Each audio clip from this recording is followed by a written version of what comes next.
You are watching Midnight Movie Talk live from the City of Angels here on this Sunday night. The MMT Sunday Night Spectacular is in full effect, and tonight is going to be a big one because we love big ideas, right? It's not just about little things. We like to take the scope and make it macro. Let's open it up and let's ask the question here tonight. Where does the MCU go from here? Why are we asking that question? Because the next question I have for you in the comments, let's get after it. Here it is. Guardians 3. Was it a disappointing debut? We had the stream Friday night. Told you it looked like it's going to be 110 million. Ends up at 114. This is my opinion. It is absolutely a disappointing debut. Now, before we get to why I think that's the case, let's go over the breakdown of the numbers, and then you can get into it with me and tell me, is this a big disappointment for Marvel and Disney going forward? Okay, 114 domestic, overseas 168.1. That means we are all in worldwide debut of 282 million. Now, when you go to THR, you're like, hey, the news was better than expected. Look, it's 282 million. Okay, let's hit pause.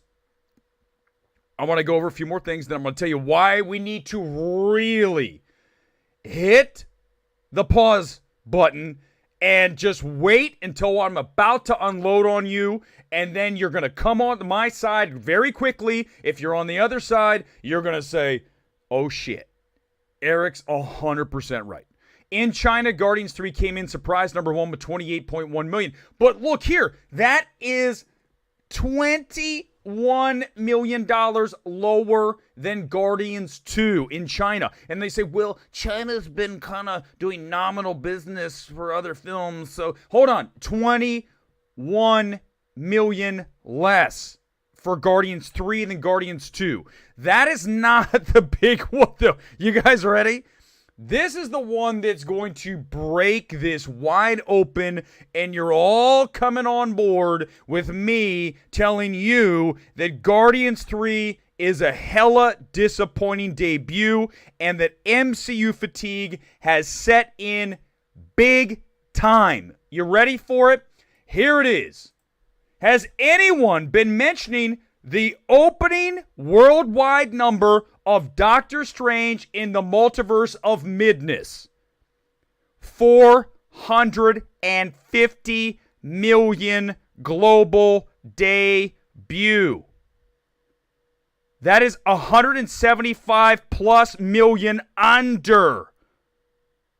Guardians 3, 175 plus million under Doctor Strange in the Multiverse of Midness' debut back 1 year ago.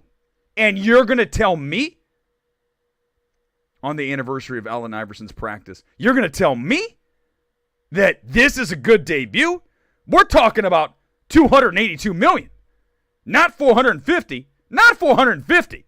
We're talking about 282. It's over. I mean, call the fight. The fight's done. Right? What are you even going to say at this point to me? You just say, how are you going to spin that? What do you want to do with this? What do you want to say? I can't wait. Come into the comments. Give me your best spin job on this, because the trades didn't bother to get into this. Are you kidding me? 282 versus 450, but there's no MCU fatigue. No. Nah. This is just fine. Everything's good. Are you kidding me? There's no chance. By the way, this was the 32nd straight MCU number one debut. That's impressive, okay? And I do want to mention this before we get into the comments, because I know this is going to get crazy. You guys are going to go, this is going to be wild. What the F, Shill King? You ready for this? You're like, what is going on here? Here's our buddy. I can't see his tweets anymore, so I'm sadly relegated to looking on other people's direct messages they send me. Eric Davis with his weigh in here on Guardians 3. Marvel opened 2 films this year and both opened over 100 million. That's still outstanding. Numbers are lower, sure, but the marketplace is evolving and not everything is going to play like Avengers. No shit, Sherlock. This is how dumb Eric Davis, yes, dumb, Well, let's do it one more time. What was the worldwide debut, everybody, for Multiverse of Midness? 450 million. What was the worldwide debut for Guardians 3? 282 million. But Davis is sitting here like, it's okay. I don't see his fatigue. I see it as winning the game. 32 movies in a row of open number one, Davis. What's up with that new picture? He's trying to look like a tough guy. Look at me. I'm tough. I'm the toughest shill you ever saw. I'm a bad MFer of a shill. So, guys, come on. Let's do it. Let's go. Let's get into it right now. Come into the comments and tell me, how do you spin this? If you're Marvel, if you're Disney, if you're anybody, how do you spin? What's the number? Someone do the math for me. What's 450 minus 282? Help me out. Let me see if I can carry. I mean, obviously I could do it. Someone do it for me. I'm lazy as hell. Isn't like about 175, maybe a little under. Right? Whatever. That's a lot of money. That's a huge percentage. That's like, what is that, 40% under? 35, 40% under? Something like that, just off the top of my head. Variety's on Disney's payroll like John Campea and Zach Pope. Oh, wait a second. You might have just guessed.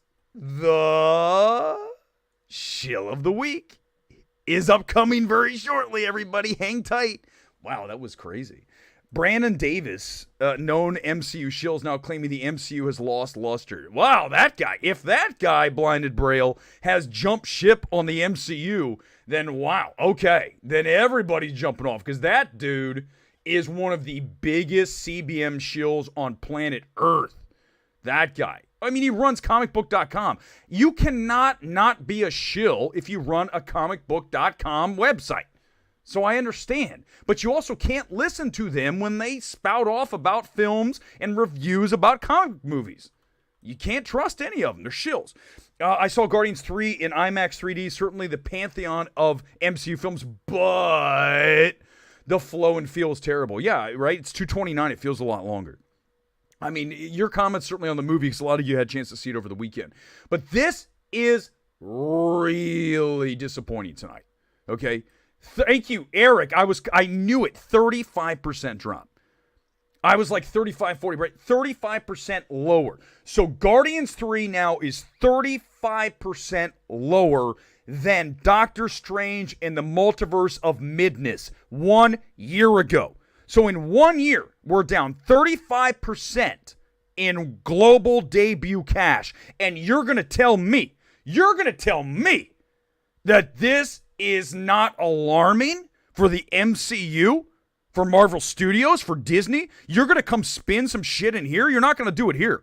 You know, Bill O'Reilly had his no spin zone. Since he's no longer really anything, right? Nobody cares about him. We're going to go ahead and steal that. Someone help me. We can revamp it and remix it. We are not spinning anything here. We're going to give you the truth. And the truth is, it's minus 35. That's a huge number. That's not a minuscule little, it doesn't matter.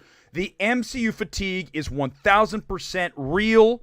And the problem that Marvel has right now is what is next. Everybody, say it with me. The Marvels is up next. And this is a new segment here tonight. So I told you what I really want to do is to have the studios invite me in to watch a screening of a film early, and I say, here's what you got here. Bang, bang, bang. This is what you need to do with this film. It's dead in the water. It's great. Whatever it is, we're going to be real and evaluate it exactly how it is. Cut here. It's always going to be number one, right? You need to lose 10 minutes, and here's where you need to lose it. But this is my new segment here tonight. A lot of you are too young to remember this. Remember Dear Abby? People would write into Dear Abby. They'd write into her and say, hey, you know, I have some advice. My boyfriend is being a real jerk. Do you have any tips? And she would post her reply in the newspaper and be like, just give your boyfriend some time. He'll come around to you. Continue to just bestow love upon him. Well, tonight, it's Dear Eric. Move the Marvels to January. Get it out of here. That is my advice for you, Disney, Marvel. Get it the hell out of 2023. Move it to 2024. And here is even a bigger possibility. Think about this. Okay, so when Warner Brothers got to see the final cut of Batgirl, we all know the story. What happened? Zaslav, and I'm sure Gunn, by the time he got in there, said, listen, this film is going to hurt the brand. This Batgirl version that we're looking at is going to do irreparable damage to the DC brand. And we need to Batgirl it and put it in a cage and submerge it and pour some cement on it. It's under the ocean, under a cement block. So could Marvel actually do that to the Marvels? Because you and I both know that trailer is Shazam all over again, right? Oh, I don't know if I'm a superhero. What do I do? Oh, just like Shazam. Oh, I don't know. Am I a superhero? Shit. That film is dead. Unless, and I mean this is a huge unless, that film is great plus. Doesn't have to be a masterpiece. By the way, our show of the week has a lot of masterpieces. No, but it has to be great plus, right, on our scale. There's good, there's great plus, then there's near perfection, and then there's masterpiece / perfection. So if the Marvels is not great plus, if it's anything below that, and the chances are very high that it is, I am telling you tonight, not only should you think about moving the Marvels. Let me pull up the release schedule. I'll show you exactly where I'm going to put this thing. I think maybe you should Batgirl it. Tell me if I'm crazy. Should we possibly, Disney, Batgirl this film? Okay, let's go to 2023. Let's go to when it's supposed to come out. November. Remember, it has been moved. Look here, November 10th. It's obviously a Friday. That's when they all open. And it's going up against The Killer, which Netflix won't even bother with theatrical, so it doesn't matter. I don't even know what the holdovers are, so that doesn't matter. Chicken Run doesn't matter. Here's the problem. What's right before it? Dune Part 2. What's right after it? Hunger Games, Ballad of Songbirds and Snakes. If you had to bet money right now, come into the comments, which film is going to open bigger, The Marvels or the Hunger Games reboot? Right now, based on the MCU fatigue, down 35% year to year? I'm telling you, I might take the Hunger Games there to open bigger than the Marvels, unless the Marvels is what? Great plus. That's very difficult. Based on that trailer, we'll have a really hard time getting to good. So asking for another 2 levels, right? Because it's like Cinema Score. We're going up the scale, right? We're not just going from good to great. We're going good to great and then great plus. It's just like that little. It's like an A minus versus B plus. We're going just a little bit. Great plus would be like an A minus. So what do you do? Here's what I say. Here's where you move it. Let's go back and look at let's go to look at 2024. Give me 1 second. Let me zip out of here. Okay, so 2024. What is January? We always talk about January. January is the worst month of the year when it comes to movies. It's a bunch of garbage the studios throw out there. Look here. We have the Bob Marley movie, which, by the way, is very likely going to be an awards film because it's debuting in early January, which means they'll debut it here in New York and LA before the cutoff date for the Oscars. That's going to be an Oscar film, but forget that. It doesn't matter. It has no bearing whatsoever on the Marvels. I say you dump it right on the 19th. The Tiger's Apprentice.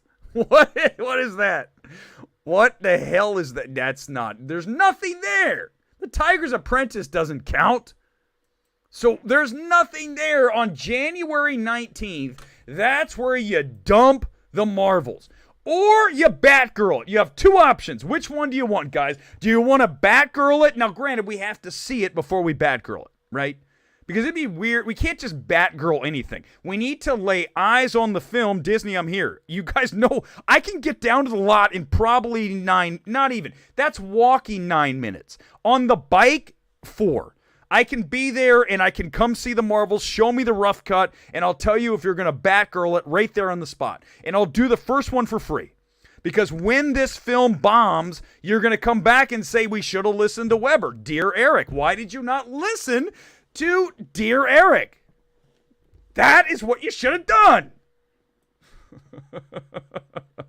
Let's do comments. Oh my God. That is just everything. By the way, I need likes. The beginning of the show was everything you wanted, from me telling you that the MCU's in big trouble, where everyone else is like, it's okay. Down 35% year to year in similar films, in MCU films. Doctor Strange destroyed Guardians 3 at the box office. It is bad right now, and the Marvels is going to make it worse. That's why we say go ahead and Batgirl it. Maybe. If it's not great plus. Disney buying all premium screens from Dune 2 after for the Marvels. Yeah, exactly, right? That's another thing, Sham. This is the kind of viewers we have. Smart, absolutely brilliant take here, because, look, as you guys know, Dune comes out, and then the next week, when the Marvels come out, they're going to we get IMAX, we get Dolby, and it's like, what? Dune's relegated to Prime. What's Regal's, like, third screen? Whatever Regal's is. I know 4DX has got to be number one.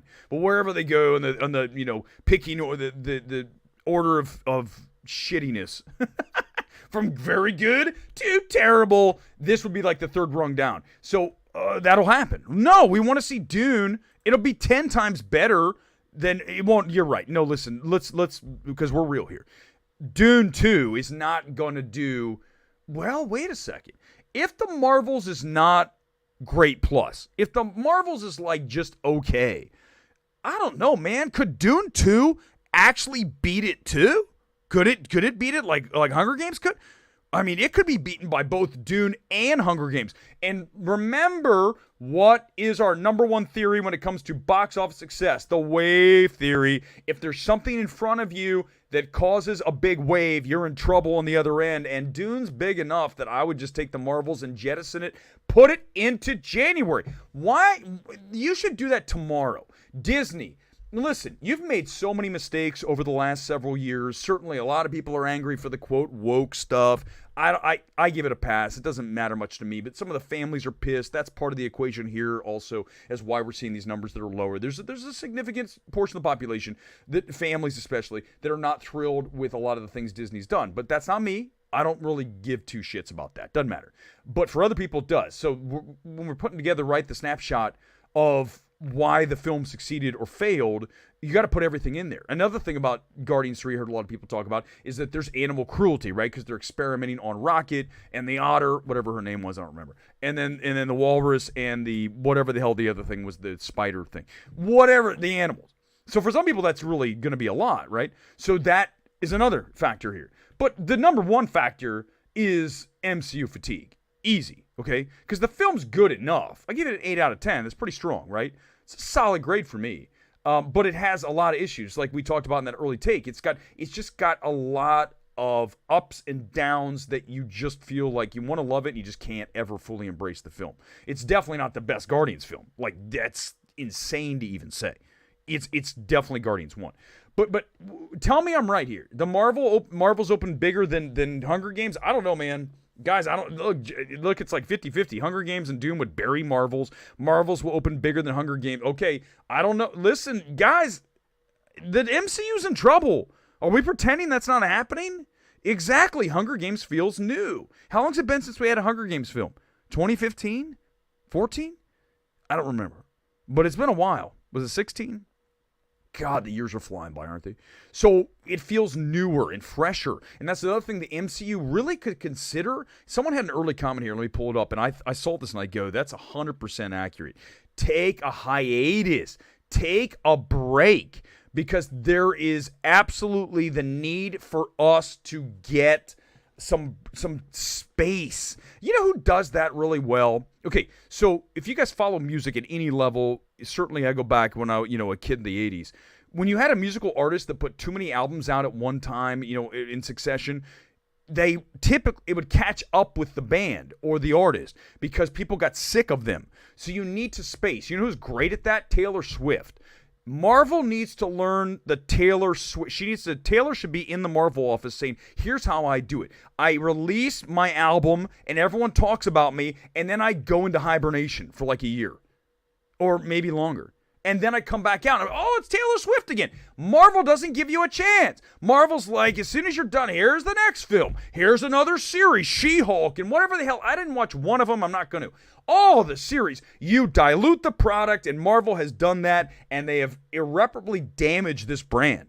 No question about it. This brand does not have nearly the luster that it did at the end of Endgame. And I'm not just saying that because I think Endgame's the best MCU film of all time, given the emotional stakes and just the absolute beautiful finish. And somehow I can't even believe now that I've seen the Russo brothers films outside of that they directed that film. It's got to be Feige. Because when you let the Russo brothers direct their own films, go watch Cherry and the Gray Man. You're like, well, how'd they even make Infinity War, Winter Soldier, and how did you make these movies? You can't even see how it happened. It's like a miracle those films were not shitty like Cherry and the Gray Man. 2 horrible films. 2 films that if I saw from a director for the first time, you're never working again. I mean, the fact that Amazon paid them all that money to do that series that nobody's watching with that guy Madden that's boring as hell. God, that guy's not even a star. Why would you pay a guy? Why would you have a series that's like hundreds of millions of dollars with Richard Madden? He's boring as... Give me Paul Mescal. I don't want to see Richard Madden. That's why Mescal's going to be 007. Because he's interesting. He's edgy. Madden's boring as hell. Every time I see that guy, I'm like, how is he a star? Who does he have pictures of? All right, let's... Whoever's just going off. I want to mention this. Super Mario hit 1.1 billion worldwide.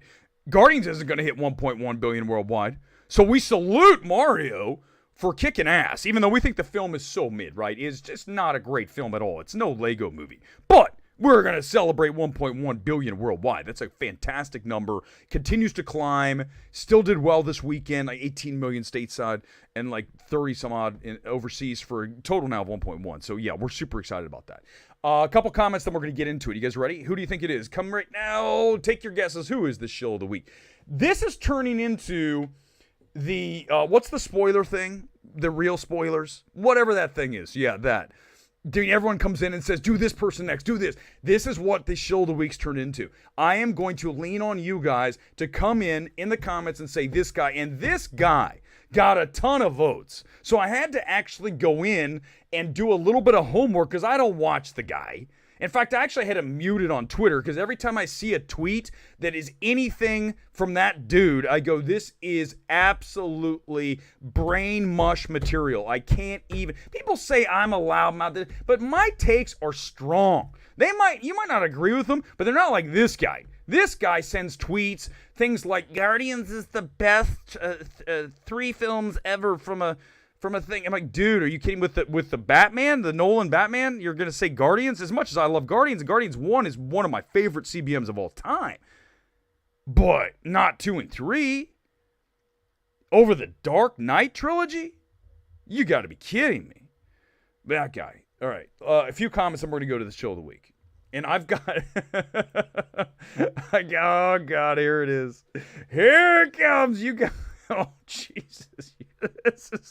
This is what it's come to. You guys are all coming. I got to grab it. I've got to grab the headphones, everybody. You guys ready to do it? Those of you who have never joined the show here tonight for the shill of the week, we are ready to do it, and you guys have absolutely nailed it. Everybody is coming in with the heat. Here we go. The MMT shill of the week, the Satwa, is Zach Pope, everybody. Round of applause, please. Round of applause. Let's go. Let's fire it up. Where did I save the page? And you guys are going to vote right now. What video should we watch? That's what I need to know. What video should we watch from Zach? Because, listen, first thing I want to say when I went to the page, I went, what does Zach Pope not review? What is this guy not ranking or reviewing? Look at this. Every MCU trilogy ranked. MCU ranking. Guardians of the Galaxy ranked. Series review. Out of the theater reaction. Perfect. It's perfect? Okay, hold on. Most anticipated. Must watch. It's like, holy shit. Does this guy just sit around his house all day and make videos? We do this show twice a week. It's live. This guy doesn't even do live streams, does he? Let's find out. Live. Okay, there's a couple. He does Last of Us episode reactions? Good Lord. The year of 2022 Wait, hold on. finally... This guy is like, you know what this guy's like? This guy is like the restaurant that nobody goes to because they have a menu with every fucking thing that you can imagine. We have pizza, we have Mexican food, we have sushi, we got hamburgers, we got Chinese, we got some Indian. You know those restaurants? Dude, you cannot do everything. What do we do at MMT? Help me out, everybody. We do theatrical only. We talk about movies in theaters. We do not talk about The Last of Us. And what is he not reviewing? My Toy Story collection. He's now reviewing the collection of shirts and things he has. This guy is the smorgasbord of reviewers. That's a quote. Use that, Zach, on your next video. I am the smorgasbord of quote critics. All right, what video should we watch, guys? Help me out. Everyone come in the comments. Which one should I watch? He loved Magic Mike's Last Dance? Oh, shit. Oh, my God. I don't know if I can do this. You guys, you don't understand. I need some super chats or something to comfort me here tonight because you're going to make me watch a shill of the week that loved Magic Mike and I believe Scream 6? I can't do this.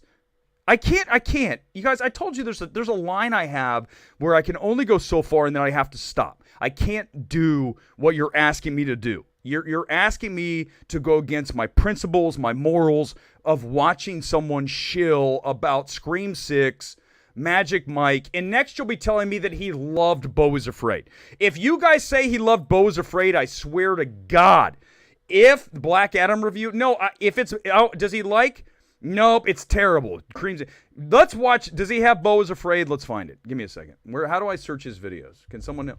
Beau is videos. Here we go. That was live. Hold on. Let's go to. My God. The problem is he reviews every single thing that's out there, from trailers to TV shows to the lists. He's doing Mandalorian. He's doing John Wick rankings. Shazam, Fury the God, not bad. That's a huge whiff. Hold on. Dungeons & Dragons, awesome? Holy shit, this guy's easy to please. Not only is he the smorgasbord of critics. What? Masterpiece. Okay, by the way, the Last of Us Season 1 is a masterpiece. Hold on, there's more. There's a lot of masterpieces here. Where are they? There's a whole shit ton of them. Champions I liked. So if he liked that, if he didn't like it, Scream 6 is perfect. Hold on, we got to pick one to watch. Oh, my God. Cocaine Bear is hilarious? Hilarious? Dude, this is an atrocity. I'm not going to lie to you guys. I can't. I just don't do it well. I can't even find anything here. There's too many videos. With my page, it's just really simple, right? For better or worse, it's simple. Scream 6 official trailer reaction. I don't see Beau is Afraid. Do you guys, what are we looking for? Scroll up for Beau. Hold on. Let me find it. Beau, hold on. It's hard. You guys, you do understand what I'm dealing with here? I'm dealing with so many videos and lists, and it's a menu that's like 58 pages long. If I have a restaurant, it's going to be like In-N-Out. There's a hamburger, and there's a fry, and then there's a shake. And we might have a couple secret ingredients like a hot dog in the back. That's it. There's not going to be, we have every possible food, and if we don't have it, we're going to run to Ralph's, and I'm going to get it and throw it in the microwave. That's what Zach Pope does.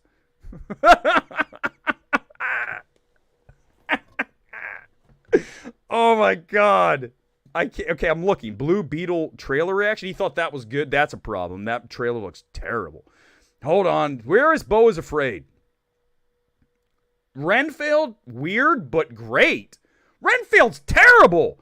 Almost perfect Beau is Afraid. Holy shit. Here we go, guys. Everybody, now. This is going to get loud and this is going to get wild. Here we go. Can you tell me give me a thumbs up if you can hear it? Here we go. Give me a thumbs up if you can hear it. Did I have it? Hold on. The world is a vampire. Can you hear it? Give me a tour thumbs up. The Smashing Pumpkins. Hold on. That's an ad. Okay, here we Can't go. believe. Hold on, stop. Okay, can you hear it or not? Can you guys hear it? No, we're not. We'll move on in a minute. I want to watch one video. It won't take much longer. It's only gonna. I want to watch one video. Okay, you got it. Here we go. Beau's Afraid. 24 let Ari Aster make this movie because I just got It's Ari, isn't it? I believe it's Ari Aster. I'm watching Beau is Afraid, and it is literally the definition of what the I don't know what I just watched, at least for a majority of it. But what I do know is that by the end of it, and me thinking on it more before filming this, I kind of loved it in a lot of ways. I found it to be incredible. What? I also found it to be almost perfect. What the Take I that as can't. what- You guys, you can't. I can't do this shit. I can't do this. First of all, not a real person. Not a real person, right? When we do this live, there's people come in here and say blah blah Weber this Weber that. What's the one thing no one's ever said? He's fake. No, it's just too right. It'd be like me coming on here, right? Let's just pretend we're doing the show. Forget. Let's move. I don't want to watch anymore. Here, let's just imagine instead when you turned on MMT, I'm like, hey guys, how you doing tonight? Live from Los Angeles, Midnight Movie Talk. Yeah, it's awesome, man. You're going to love it. We're going to talk about Marvels. We're going to talk about Guardians. It's so cool, man. You're going to love the show. I can't wait to get into it with you guys. Let's do it right now. You'd be like, what am I watching? Who is this person? It's not even real. It's a fake person.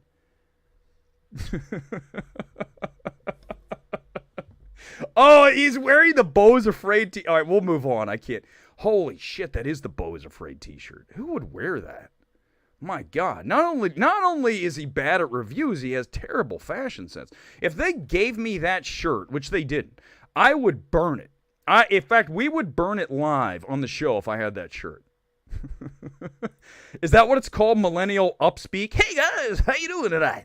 Hey everybody, I'm FM radio guy. Welcome to the show tonight, and we're going to talk about the Marvels and Guardians 3. It's going to be really fun tonight. You guys excited? All right, yeah, man, let's do it. He should, Donald. He'd be cooler. We're wearing football shirts / kits because we like them. Not because they're cool, although they are cool because we've made them cool, but they were already cool. By the way, tonight's shirt, Blackburn Rovers. Tomorrow, huge game. Oh, my God. Millwall versus Blackburn for the EFL, the championship playoffs. Whoever wins, probably in. Millwall's going to be in for sure. Blackburn needs a little help. That's why we went with Blackburn tonight. Yeah, that's way cooler than Ari asked. What is that shirt? Good God. Is it like is it a bib? Is it an ass? What is, I don't even know what that is. I don't want to zoom in. I can't do anymore. Thank you so much. Charlie, welcome. And by the way, I wish you... Listen, we can talk about working out too. I have no problem. We do that. We can do the diet. I can help you guys out with that. All right, big day. Yeah, it's a huge day tomorrow. All right, let's. I should be in there. I would be awesome in the press room. Now, I wouldn't do that. I wouldn't do that routine, right? The routine I just did where I played Zach Pope. Hey everybody. Hey everybody. Kuzma, I have no idea. Honestly, listen, I don't know. Okay, sorry, I missed a super chat, but listen, I don't want to. I don't know Zach. Okay, this is the part where I have to dial it back. But listen. I didn't say he's an idiot. I did say that he is the smorgasbord of critics for sure. I mean, that is like, look, go to my page. There's there's videos, but they're all live, right? They're all reactions. I think there's like one video that we shot unboxing A24. I was like, this is exciting. And I don't want to do this. I want to do it live. We do it live. Like O'Reilly. I didn't listen. Those all Bill O'Reilly. What? Bill O'Reilly was huge in the 90s. My God, early in 2000s, that dude was huge. He was Fox News. By the way, what's up? Here's the thing. You guys notice this? Let's just do a quick little tangent. We'll roll off just for a second. It won't take long. Have you guys noticed that when you get big on Fox News, the target is so large that you're gone, right? O'Reilly, goodbye. Next up, Tucker, goodbye. Megyn Kelly. Well, she did herself in when she went to NBC and they buried her there and then it was over. So that, well, they gave her a shot. That's not even fair. I want to take that back. NBC gave Megyn Kelly a shot. They made her, right, they had a show. Didn't they have like a daytime talk show? That's not what Megyn Kelly does. Megyn Kelly needs to be doing what she's doing on I don't watch the podcast thing. That's more what she does, right? He might be crying. It's fine. Listen, it's not meant to be. Here's the thing. I got to say this. If you don't want to be the shill of the week, what's the easiest way to not be the shill of the week? To, help me out, not be a shill. Would I ever be the shill of the week on another show? Never! Because I'm not a shill. You can say all you want about me, and there's plenty of things you could. Certainly a loudmouth. But a shill is absolutely the last thing. No one would ever say that. Because no shill would say that Beau is Afraid, as opposed to Perfection, is a career-ending film by Ari Aster. No one. That's not a shill. Or Scream 6 is horrendous, one of the worst films ever made. I mean, obviously it's hyperbole, but films like Magic Mike and all these films that I just absolutely savage. Renfield. How many films? It's like more. It's at least 50-50 here. With Zach, it's probably like, what, 90-10, 95-5, 97-3. You Mega YouTube, I think if Marvel took a break, unless they plan on completely rebooting, it'll do even more damage. No, COVID was not the. Here's why this is wrong. And by the way, I love the super chat's fantastic, but I still have to be fair. Even if I got the super chat, I still have to answer the question accurately. And for your statement to be accurate, for it to be plausible, then we would not be looking at. Let me pull it up one more time. We would not be looking at Doctor Strange in the multiverse of midness at 450 worldwide. For a debut. That would never happen. Okay, that was when COVID was more of a discussion. Now that COVID's over, that's not what. So Doctor Strange did insane, right? 187 was the opening here, right? And then what was the 185 and then 265 international. So that's 450. So you're telling me that Doctor Strange did a hell of a lot better when people were still like, oh, that's gonna kill everybody. And then now, no. That doesn't work. It doesn't work. We're still. Okay, I gotta scoot ahead. I'm sorry, guys. I need to get a producer. Who wants to produce for me? Someone's got to hit all the buttons and do all the right things.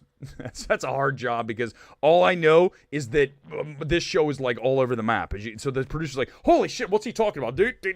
What are we doing here? Too many wannabe critics. Miguel, this is a very good super chat, and thank you for that, and also a great comment. We need to be a lot more judicious about our just saying anybody's a critic, okay? And you can even say that about me. That's fine. Go for it. It's good. I have no problem with that. But the difference is I've been doing this for 10 plus years, okay? At a show in Boston. Murray will back me up. Ken Murray's in Boston. At a show, okay? Like a little Siskel and Ebert show that I did every Thursday night. I've been doing this for a long time. I've watched films my entire life, like all of you, I'm sure. But I have a track record going back well over a decade that says this film is great, and this is terrible. And when you look at it over time, the snapshot of that decade plus is going to be largely accurate, okay? And sure, we're going to disagree on a few films, but you're also going to watch, like, just pick a film, go back into the 2010s, anything that I loved. A Good Time, which is, as you know, it's right, now I moved it so you can sort of see it. It's right next to Moneyball. Good Time. When you look at, obviously, Social Network, Drive, when you look at a ton of A24 films in there, End of the Tour, films that I was, like, championing before everybody else, and, or, when you watch the film, you're like, this is a great film. I think that counts. And when you have someone on here, the smorgasbord of critics, and he is, lists and this and that, and then you start to look at the track record and you go, wait a second, first of all, anybody who watches Beau is Afraid would never, ever utter its perfection except for one person, Ari Aster. That's it, one. His mom wouldn't. His mom turned it off, if I'm not mistaken, which, by the way, smart. If your own mom doesn't watch your movie. But when you start saying that, right, that Beau is Afraid is perfection, you can say, I like what Ari Aster tried here. It doesn't really work. Okay, I'm being kind here. But the fact that he took a massive swing is to be celebrated, but the fact that it was a strikeout and the bat went flying into the stands and killed somebody, that is not to be celebrated. That's what Beau is Afraid is. It's Ari Aster up at the plate, swinging for the fences, losing the bat. It flies into the third base line and drills some poor sap in the head, and he's dead. That is the story of Beau is Afraid. Would Zach Pope ever say that? No, he's a shill. He's the shill of the week. Nope, my screen is not too crowded. My screen's not too crowded, man. No way. I cleaned up a couple things. I want more things on the screen. I will add logos. How dare you guys? If the Multiverse of Madness didn't come out directly after No Way Home, whatever. I mean, whatever excuse you want to use, Meg YouTube. The point is that I will obviously give you that. It came out right after No Way Home. There's a ton of juice in the MCU. So now the MCU is hurting, okay? Now, this isn't a bomb. Let's make sure that everyone's clear. We're on the same page, right? This is not, Guardians 3 is not a bomb. 282 million worldwide is a very respectable debut. But again, I ask you to compare it directly to a film that opened 1 year ago in Doctor Strange 2. And it made 450. And you're going to pretend that missing 168 million, thank you so much for doing that in my head, $168 million is not significant? I mean, are you kidding me? Doctor Strange 2 needed the Illuminati fight versus, I can't even talk about that movie. Honestly, it's not a good film, right? I can't. Oh, this is a great, you know what? Let's do this right now. Since the show's, we're already 40 minutes in. We've done the MCU. We talked about Marvels and should they Batgirl. We did a lot of stuff here tonight. I do want to do this because when I talked to Gore, he said, you really need to discuss this. So let me listen. This is what we're going to do. We're going to listen to the Richard Dreyfuss. Okay. I have not heard it yet. I saw what was pulled from it. The actual, the soundbite. Get ready. If you haven't heard this, let's listen to it. And let's talk about it after we listen to it together. Give me 1 second. Did he do an interview? Yes, on Fire and Line. Give me 1 second. Can I find it? Where is it? Is this it? Hold on. Here we go. Let me just give me a second. I didn't have this ready here. It's nonsense. Hold on. We're going to do the Richard Dreyfuss. And I've always felt that way. I certainly... Do we have it exact? Hold on. Let me see if I can find it on Twitter. Give me 1 second, guys. Give me 1 second. I'll have it here. I do want to talk about this. So Richard Dreyfuss basically said that the diversity, inclusion, all the stuff that's going on in Hollywood right now makes him sick, right? Makes him want to vomit. I want to watch the actual video. I do not want to talk about a quote because quotes get taken out. Here we go right now. Here we go. Let's listen to it. Here we go. Give me 1 second. Films. 3 minutes. Let's listen to it. Well, here we starting go. in 2024, films will be required to meet new inclusion standards to be eligible for the Academy Awards for Best Picture. Okay, so real quickly, Dreyfuss is answering a question on PBS about the films now that they have to have this diversity inclusion initiative, right? They have to have a certain amount of XYZ included in the film, or your film cannot be Oscar eligible. So let's listen to his response, and then we'll talk about it. Here we go. They'll have to have a certain percentage of actors or crew from underrepresented racial and ethnic groups. What do you think of these new inclusion standards for films? They make me vomit. Why? Because this is an art form. It's also a form of commerce, and it makes money, but it's an art. And no one should be telling me as an artist that I have to give in to the latest, most current idea of what morality is. And what are we risking? Are we really risking hurting people's feelings? You can't legislate that. And let me pause him right there. I'm going to pause for just a second. Yes, we can, because that's what we do these days, right? I mean, let's just, we're going to comment at the end, but I just want to stop for a moment and say, yes, we can, because people are now like, my feelings are hurt, therefore, okay, so there's no question that that's accurate, right? People just are babies. I'll tell you, man, I'm a Gen X. How many times have you guys heard that? Gen X doesn't get, we grew up, we beat up our best friend and we went out and hung out afterwards. I mean, we were just like, that's just how it was. We don't take shit personally. You have to let life be life. And I'm sorry, I don't think that there's a minority or a majority in the country that has to be catered to like that. You know, Laurence Olivier was the last white actor to play Othello. This is where it gets a little And weird. he did it in 1965, and he did it in blackface. Yeah. And Probably don't he wanna go here, Richard. played a black man brilliantly. Am I being told? If if I'm on the set, right? So remember, I'm going to be a consultant. So I'll be there with Richard Dreyfuss. I would be on the side. This is me on the side looking at Dreyfuss going, no, stop. Excuse me. Can we stop the interview? Can we stop for just Richard? Can you just give me a second? Told that I will never have a chance to play a black man? Is someone else being told that if they're not Jewish, they shouldn't play The Merchant of Venice? Are we crazy? Do we not know that art is art? Okay, first, we're going to finish it, but let me say this. That when we look at, he could have said that in certainly a way that wasn't going to get him roasted. Here's how you say that. You don't even, certainly no one is going to defend wearing blackface, right? That was like, I don't know what you're doing, Richard. What he should have done is talked about what I would have used instead was, do I have to be a gay man to play a gay role? Do I have to be an actual trans person to play a trans role? That's more accessible, I think. I know that people are going to say, well, it is, okay? That's what we need to talk about. Yes, listen, go back and look at Heath Ledger and Jake Gyllenhaal, Brokeback Mountain. Neither one of them gay that I'm aware of. Even if they were, we didn't think that.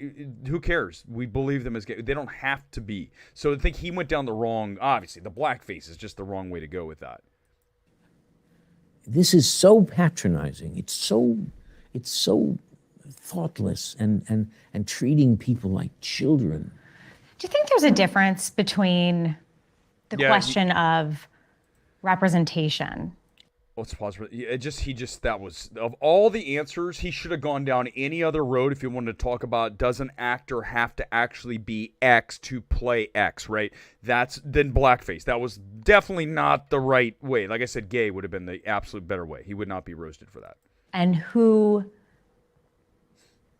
is allowed to he represent might get roasted, but not like other he is. groups? For example, as you said, somebody representing the Merchant of Venice. And the case of blackface explicitly in this country, given the history of slavery and the sensitivities around black racism, do you think there's a difference between those? There shouldn't be. Why? Because it's patronizing. Because it says that we're so fragile that we can't have our feelings hurt. Well, listen, he's done a lot here, but that's true, right? We have too many people out there whining, my feelings are hurt, I have to be accepted. Man, shit, if I had to be accepted by everybody, I would never go on Twitter. My Twitter gets filled up with people going, that guy's a piece of shit, what a terrible person. It's like I'm only stating an opinion about a movie, okay? But yeah, so I understand what people do get their feelings hurt. No question. Yes, he's right. We have to anticipate having our feelings hurt. Of course. Our children's feelings. Yes. We don't know how to stand up and you brush it off. Bop the bully in the face. You could do that too, but you just brush it off. So here's the thing: when you listen to that, he just went down an insane road, right? He did not need to. He did not need to. The blackface is going to get you roasted. I mean, that's going to get you slaughtered. You can't go there. But I think it's interesting if we ask this question, and we still have some time here tonight, and this is what we do. No one else does this, right? Who else does this? Does a movie show? No, they would never, because I could say something. I don't care. We're not. I don't worry about that, because we're trying to speak truths here. And I think the reality of the situation is we do have to ask the question is, do you have to be gay to play a gay role? Do you have to be trans to play trans? Do you have to, let's just go there, right? Race is, I think that's going to, but I mean, we've seen so many examples of it over the years. As give you Brokeback Mountain, there's a zillion others, right? There's certainly gay actors who've played straight. Look at, what's his name from Magic Mike, right? A plain, straight, and gay, Matt Bomer. So, is that okay? I mean, I have a problem with. But he should not have ever gone down there. But let's get back to the initial thought, which was, what about this diversity and inclusion initiative when it comes to the Oscars and being eligible? My thoughts are very simply on any project. If I was ever putting together a project, and I know this would be very hard to do, but I would say, what's the most accurate representation of what I am writing, and what does that look like in the cast that's in front of me? Now, behind the scenes, that's a different story, but I still will always default to what? We talk about it all the time here. I am a merit-based person. That is how I was raised. That's how I was taught by my parents and everybody that I ever knew throughout my life. It was not based on the color of the person's skin or the sex or whatever, gender, none of that. It was the person good, a good person and someone that you want to hang out with, or was the person, whatever. You didn't ever think about this person is good because of the color of their skin, right? I can't ever wrap my head around that, because the ultimate inclusion is not looking at anybody as if they're better or worse based on the color of their skin or what job they hold, right? If I meet Zaslav on the Warner Brothers lot, I'm going to say hello to him and but I'm also going to talk to the assistant the same way. That's how I was raised. Call it Midwestern, whatever you want to do. It doesn't matter. The people are people. We're all human beings. So I don't care about color of the skin or sex or whether you're straight or gay or it doesn't matter. So merit is everything. So when I am putting my movie together, I want my cast to be the best at what they are and the way they represent the story that I'm telling, and I want my crew to be the best at what they are. I do not want to have to hire XYZ because it has to fill some kind of quota. I go back to sports. Would we ever in sports, ever go through NBA, NFL, Major League Baseball, hockey, and say, listen, this is a really good team, but unfortunately, it's 2X. You have to start adding this. No, we would never do that. So why are we doing that anywhere else? As long as you're being merit-based with every decision that you make. In other words, if I'm looking at a pile of resumes, I don't even want to see the name. I want to look at, let me see what this person has done, and then I'm going to go, that's how I view movies, right? We talk about it all the time. I go to see a movie, and I do not even care who directed it until after. Then I want to know. The classic story, that's the one you've heard me say a million times because it's 100% accurate, and it's the perfect example. I sat in here during the COVID year, and A24 sent me a link right before it was pulled from theaters, Saint Maud. I knew nothing about it. I'd heard some people say it was really interesting, and I said, let me watch this film. I got done with the film, and I go, oh my God, that is great. Plus, plus, plus. That is one of my favorite films, easily the 2020s. My favorite film of 2021. Was that the year they finally released it? 2021. And then I found out it's directed by Rose Glass, who happens to be a woman. And then I said to myself, doesn't matter, because the movie's great. Could have been directed by a white guy. Could have been directed by anyone. Doesn't matter. The movie's great. That is the way you need to view things. There's no other way, and there's no one who can come in here. You can't even come up with an argument. You know I'm right. You know I'm right, ultimately. And if you're looking for another way of doing things, then you're looking for an advantage for you. I've never asked for an advantage for me, right? And there's, well, this says the white guy. When I started this YouTube channel, we had like one viewer, too. And I was like, who cares? It's not like anyone handed me anything. We built this. And you guys are awesome. You're like the best, smartest audience out there. Because you know what you're watching is real. It's authentic. It's not what we talked about with the show of the week. So I didn't get anything handed to me in my life. I've worked for everything that I've ever achieved in my life is because I worked for it. Not because of the color of my skin. Ever. Never. Now, I can't say that someone didn't hire me one time because they go, he looks like something. Whatever. That I can't control.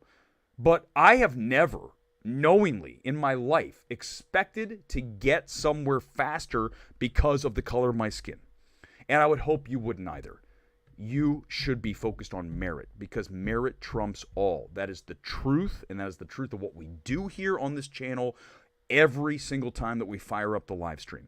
It comes from a soul-based truth.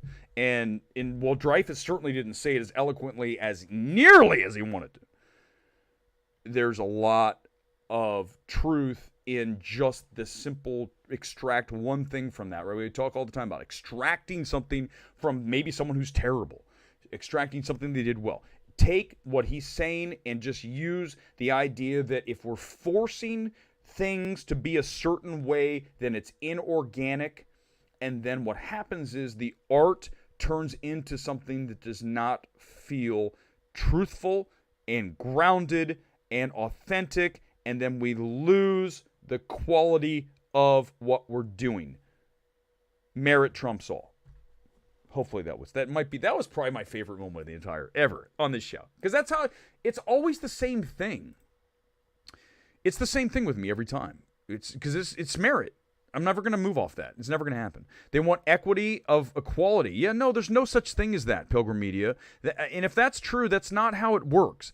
There is no guarantee that when you do anything in life, you'll be successful. When I started this channel, I waited forever. I'm like the last guy at the table. I'm the last dog at the bowl. The runt. Money ball. Bring it back again. And I didn't expect anything, and I still don't. I come on the stream. I enjoy talking about what we discuss. I love film. I love theatrical. I love the business, and it comes from the heart, as you guys know. There's no shilling here whatsoever, 0%. And I never expected to have anything. You can't expect to have guaranteed success. That's not how the world works. It works where you will achieve success if you work hard, and if there's no even guarantee there, but the first thing you have to do is put everything you got into it. And I use this as an example, and you guys know I talk about working out quite a bit. It's very important to me. When I go to the gym, 5 days a week. I know that sounds like a lot, but just trust me, it becomes a lifestyle. I've busted my ass at the gym. I mean, you guys don't even know. Like, in fact, I'll probably record a workout sometime just so you can see, because I want to show you that things don't just get handed to you. If I'm in decent shape, it's because I really work hard.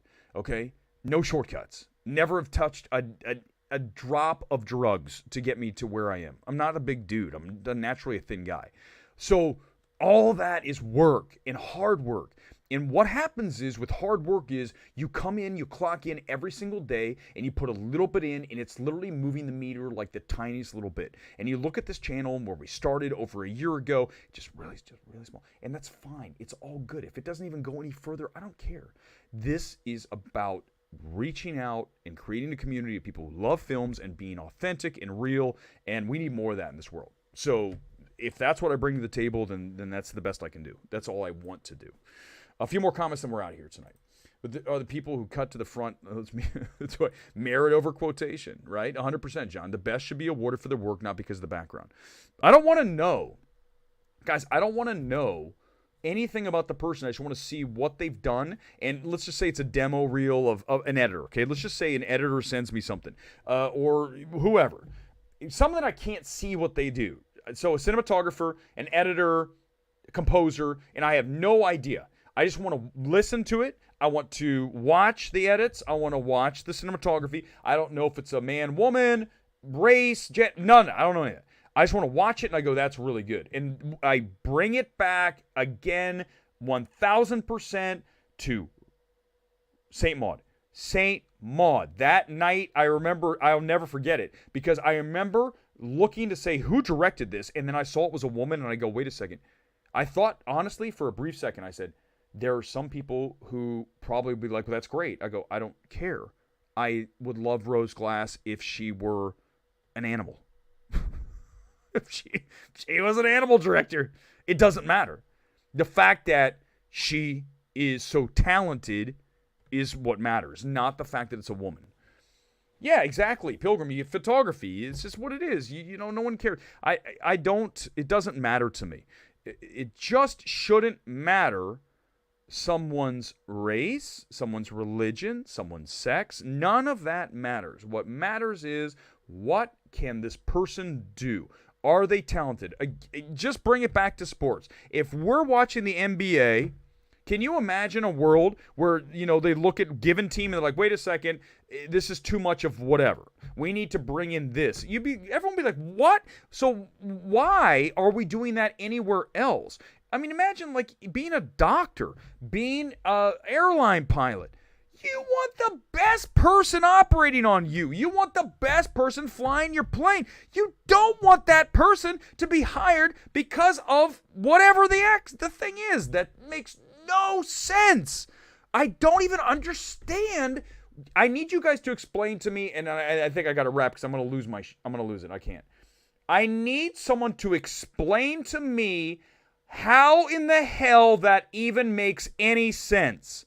How we expect a doctor to operate on us, and we're going to hire someone who's going to do that based on some kind of inclusion? It doesn't make any sense. You hire the best doctor. There's no other way to do this, guys. I know I'm 100% right. There's not even any other way to do this, man. You can't even come in here. I don't care what you say. There's nothing you can tell me that I'm wrong. Nothing. And by the way, I'm not saying hiring all white people. I'm saying hiring the best. Period. It's it. Well, that's wrong. South Africa's got it messed up. Facts over feelings, right? 100%. 100%. I teaching the field, all this stuff. I can't even, I just, honestly, I'm done. I'm exhausted. That was a great stream. It was really fun tonight. As always, huge thank you for being here and discussing it. I think we'll just be back on Thursday. Check the community tab. I'm going to be better about saying, here's what we're doing. And the next time we have a film that opens that's big is really 2 weeks, which is Little Mermaid, which I'm going to see. Wait, is Little Mermaid 2 weeks? There's something in between there. But whatever it is, there's nothing this week. This week is, because what happens is, remember, Marvel puts its movie out. And then the other studios are like, listen, we don't want to be on the back end. Wake Theory, you don't want to be on the back end of the big release. So Guardians should be able to hold well. We're going to see. Because I've told you that I'm worried about all holds when it comes to MCU stuff now. Because, there's a nice little burp.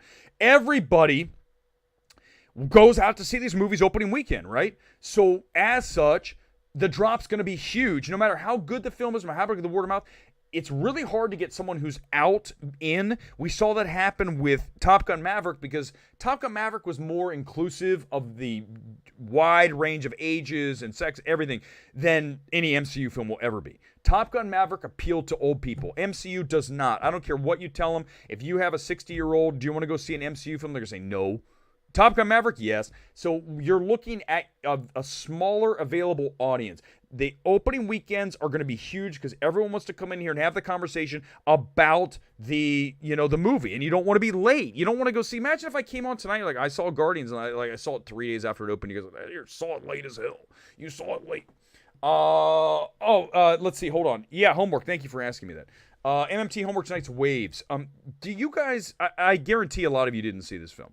If you have not seen Waves, let me tell you why you want to watch Waves. Waves is a film that was criminally overlooked during the 2019 award season. I mean, I was a huge fan of this film. Now, this is why it's your homework. There's a number of reasons why Waves is your homework if you've not watched this. First of all, Trey Edward Schultz. I love this man as a director. In fact, I talked to him at the A24 party that year, and A24 knew that I loved the film, and they walked me up to Trey, and I talked to him for at least 15 minutes and I was like geeking out because I love it. When I love something, I'm going to go up. When I hate it, I'm going to go up. Here's what's great about this film. The look and the feel of what Trey does, it has, if I were to make a film, I would make it look exactly like this. The actual aesthetic of this film is gorgeous. I love it. The problem with the film is that it's a great first half and a second half. So that's why it's really important you watch it, because it's a great film to discuss. How you have a really near perfect start to a film, and then it kind of comes undone in that second half. But what I love about it is the look, the feel, the grounded nature of this film, certainly over the first half. And I might even go back and revisit it because I haven't seen it in a long time. But it's an A24 film, and it really deserves your attention because it's one of those films you need to watch because it has so many things to discuss and what goes wrong. And I think here what went wrong is the second half of the screenplay does not have the same power that the first does. I wish that the film continued along that path. Waves reminds me of, and another great homework assignment, we'll save it for another night, but I'll mention it here. Place Beyond the Pines. Place Beyond the Pines is a near perfect first third of a film. When Gosling's in that film, oh my God. And that's kind of like Waves. You've got Kelvin Harrison Jr., and then when Kelvin kind of, fades into the background, Waves loses its momentum. But I love Trey Edward Schultz. I cannot wait for whatever he has next. And that is your homework here tonight, as we get ready to wrap here on this Sunday night. Back here again, probably Thursday night's my next show. If something happens, I see something that's urgent, but I don't believe we have anything this week that's major. I mean, small little films, maybe. I'm not going to be like Zach and post 1,000 lists this week.